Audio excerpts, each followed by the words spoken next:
What up, what up, what up to all my successful brick and mortar business owners. Thank you for continuing to rock with me from the bottom of my heart. Don't look at my nails. To my newbies, make sure you slide in my DMs, introduce yourself, drop a comment below. Love to see it. Thank you so much for coming to me. Today, we're talking all things sales forecasting. You can't reach goals that you don't set and things that you don't measure. My team is in the process of building an incredible sales and inventory tracker within your own custom dashboard that you'll be able to sign up for. But until then, today, I'm gonna take you through a manual exercise. So go ahead, pause it real quick, go get a pen and paper. Before we get into it, if you know, you know, we're going to get started with an affirmation to set the tone for the video and your mindset. Without further ado, today's affirmation is, being my own boss is a responsibility that I handle with care. I chose this one today because it's not enough to be the visionary or the creative for your business when you decide to bring others along on your dream. You are now responsible for their own livelihood. And when you forecast your sales, it'll allow you to create sensible plans around expenses and growth while reducing just the complete speculation. Do you see what I did with that affirmation? That leads us right into the formula to forecast your sales. So let's get into it. All right, so here's where you need the pen and paper. Like I said earlier, pause this video as often as you need to. I was born and raised on the East Coast and a little bit northern, so I know I talk fast. That's the beauty of the pause button, right? So let's take a look at your inventory and let's write down the highest price item that you sell as well as the lowest. As an example, it could be $9.99 for a t-shirt, and that's your lowest price item. And then $84.99 for your highest price item, which could be a jacket. Now take it a step further and let's try to identify the mean or the average of where the majority of your products fall. Are most under $30?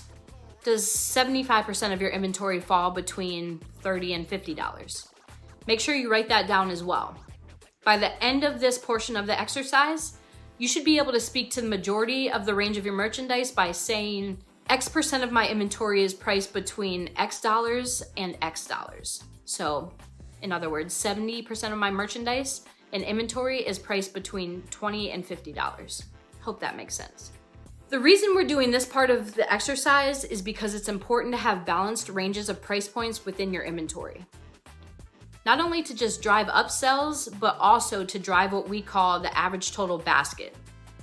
If you want your average sale or average total basket to be $200, but the majority of your products range between $20 and $30, then your inventory does not match your business plan and your goals should be adjusted to match. So let's go a little deeper into that basket, okay? We talked about the individual items that make up the basket, but what about the total basket, which represents all items purchased in a single sale? In other words, the average amount each customer spends per trip or online. The easiest way to calculate this would be to take your total sales daily and divide that by the number of transactions that you had within a day. Next, you would take an average, the total month worth of days, to get a realistic basket.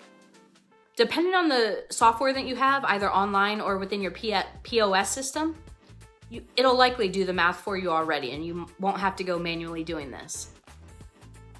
Now write down that average basket along with your goal average basket. An example might be that your current average basket is $44 and your goal average basket is $69. Obviously there's a disparity and we're gonna work on that. For the next step, I'm hoping you have a customer traffic counter on your door or have an idea of foot traffic from your shopping center or mall manager. If you've built a relationship with your neighboring retailers, which you absolutely should, then they'll likely give you a ballpark idea of their traffic and the trends of what times of day it seems to be busier. If you aren't currently tracking foot traffic, I need you to start writing it down today. Knowing your conversion rate, which is the number of customers that visit your location versus the number that buy, is one of the biggest indicators of a strong business plan. So write down your average daily traffic removing holidays so you don't have to account for traffic for the entire year. And that way it'll give you a strong baseline. Online stores make this very easy because their analytics will tell you the amount of visitors versus purchases made.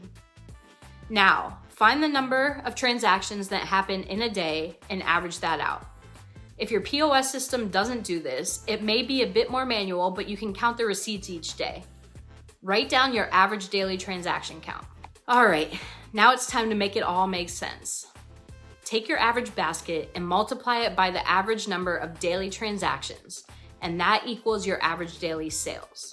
Now multiply that by the days in the month, somewhere between 28 and 31, and there's your monthly sales plan. You can easily do this for the quarter and year now. Of course, this doesn't incorporate holidays, which drive additional business, so you will have to take into account the previous year's sales data in order to get a more realistic number. Now that your sales are forecasted, you can begin to move different levers to make your sales match your goals. If your monthly plan is $15,000 and your goal is to increase sales, you can play with raising your average merchandise price by adding jackets or dresses to your collection, which have a higher price point.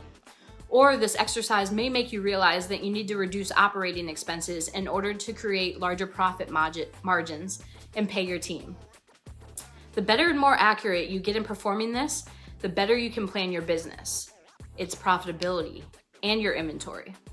This strategy alone can take you from the struggle bus to a G-Wagon very quickly. If you want more help creating strategy to increase sales after this exercise, click the link below to schedule a call. And don't forget, like and subscribe.